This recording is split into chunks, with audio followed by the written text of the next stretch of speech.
భారత్ మాతాకి జై అనే కామెంట్ మాత్రమే అడుగుతున్నా. ఛానల్కి లైక్ చేసమంటలేదు, సబ్స్క్రైబ్ చేయమంటలేదు, ఏమీ అడగట్లేదు. కానీ 500 కామెంట్లు టార్గెట్. దయచేసి నాకు నా టీంకి కొండంత బలం మీరు ఇచ్చే కామెంట్ భారత్ మాతాకి జై అని ఒక్క కామెంట్ ఇచ్చి మీరు వీడియో చూడడం కంటిన్యూ చేయండి. జియో పాలిటిక్స్ అనే ఈ వ్యవహారాన్ని మోడీ దగ్గరే నేర్చుకోవాలంటారు. ఒకే ఒక ఫోన్ కాల్ ఎవరికి, డొనాల్డ్ ట్రంప్కి వ్యవహారం మొత్తం కూడా మారిపోయింది.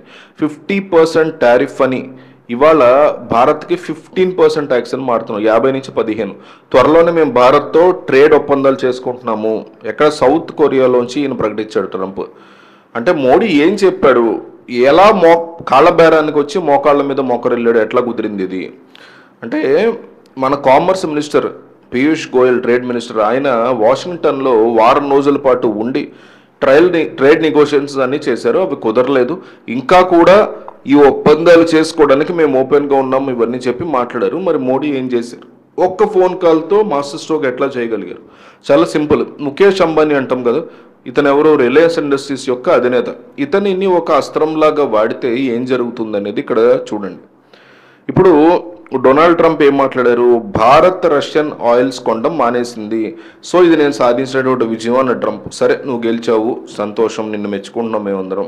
డొనాల్డ్ ట్రంప్ యొక్క అహం అనేది అక్కడ ఈగో చల్లారింది, అయిపోయింది. ఇందులో నిజాలు ఏంటి?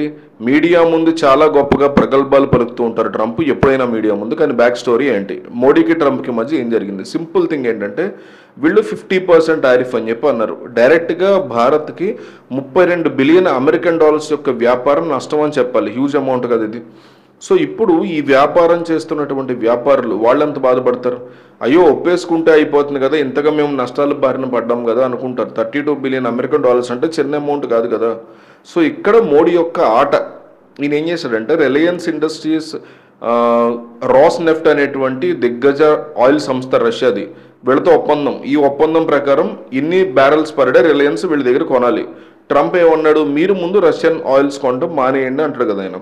సో నువ్వు చెప్పినట్టే మేము చేస్తాం, నువ్వు చెప్పింది మేము విన్నావు, మరి మాకేంటి బార్గెన్లో అంటే, ఫైనల్గా ఏమొచ్చిందంటే, ట్రంప్ చెప్పింది నువ్వు 50% కాదు 15%కే మా ట్యాక్స్లు తగ్గించు.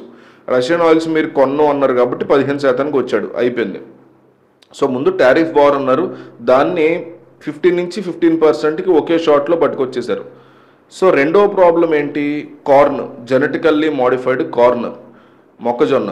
ఇది కొనమని తీవ్ర స్థాయిలో అమెరికా మన మీద ఒత్తిడి తీసుకొస్తుంది. మనం ఆల్రెడీ నో చెప్పాము, పీయూష్ గోయల్ కూడా నో చెప్పారు దీని మీద.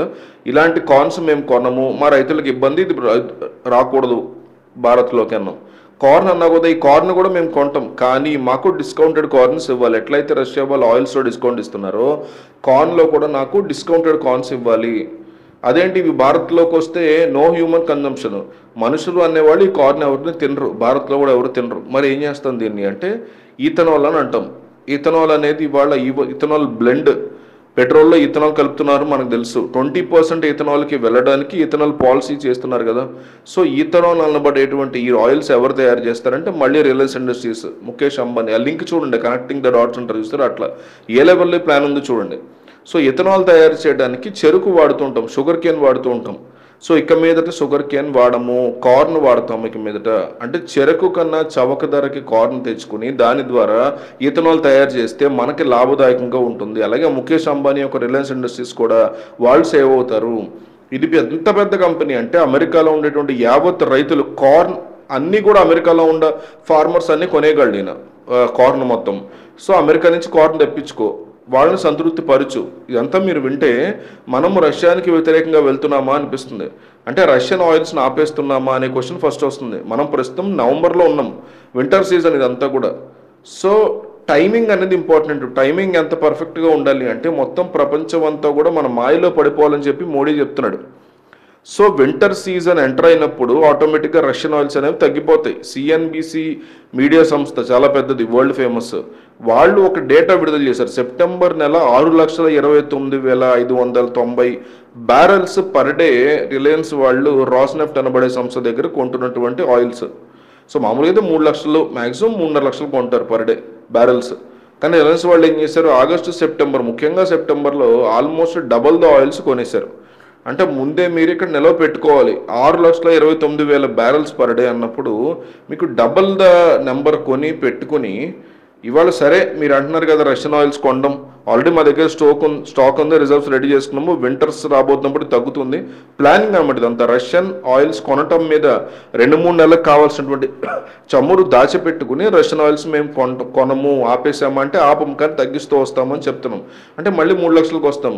కొనేది యాజిటీస్ కొంటాము, బట్ అమెరికాని ప్రచలనం చేసుకున్నాము. ప్రసన్నం నేను చెప్పాను నా వాళ్ళే ఆపేశారు వాళ్ళు అనే ఫీలింగ్ని క్రియేట్ చేస్తాము. గొప్పగా చెప్పుకున్నాడు ఆల్రెడీ సౌత్ కొరియాలో 50% టారిఫ్ అనేది 15%కి వచ్చేసింది. చవక ధరకే కార్న్ దొరుకుతుంది.